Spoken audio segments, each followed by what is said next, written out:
Berita prihatin Jumaat 1 Julai 2022.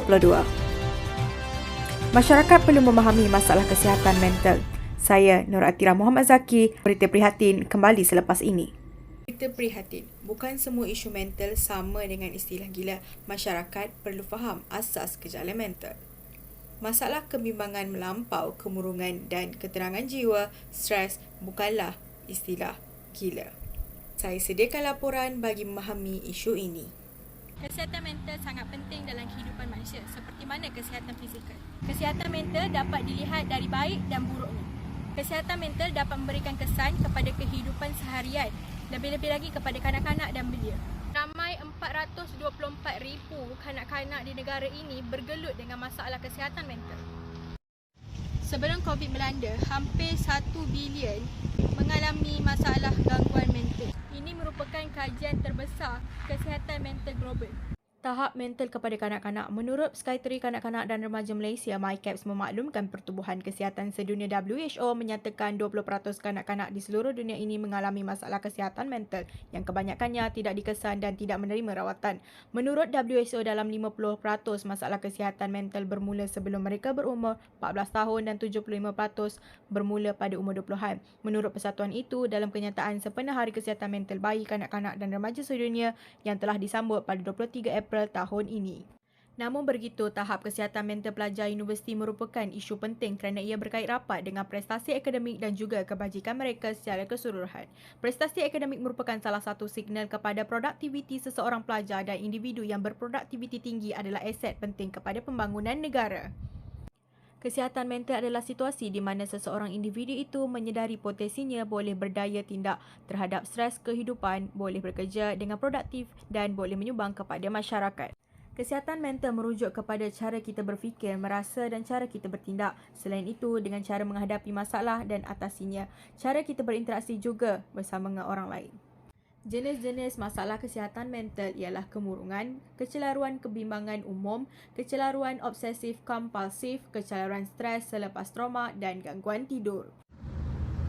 Kini saya berada di sebuah tempat rekreasi bersama saya seorang pengunjung untuk saya bertanyakan soalan tentang masalah kesihatan mental. Nama je?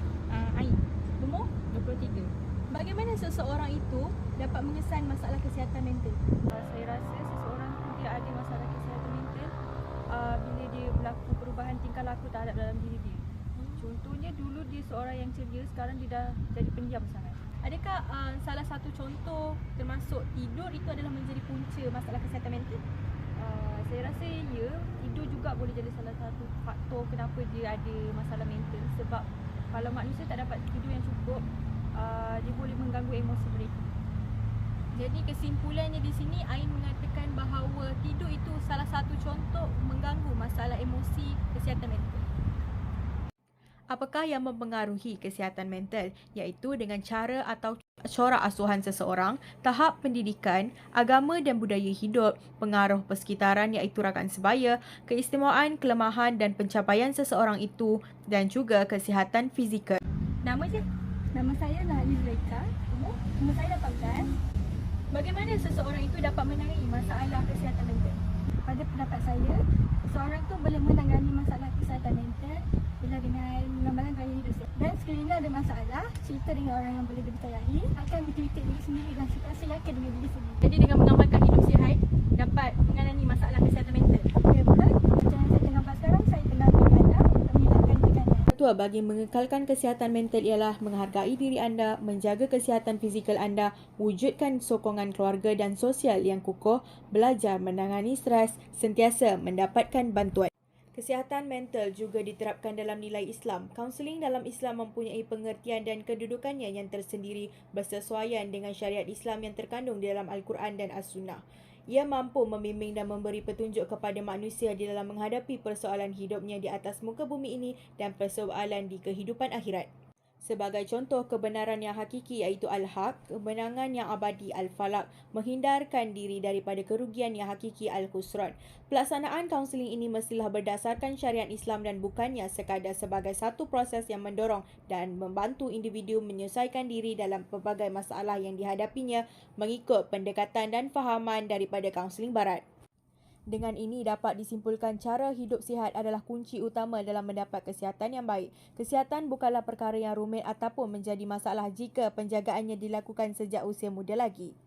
Kesihatan mental mempengaruhi segala aktiviti harian dan juga gaya hidup seseorang individu itu. Kesihatan yang berangkumi fizikal dan mental adalah sangat berhubung kait dan memainkan peranan yang saling bergantung.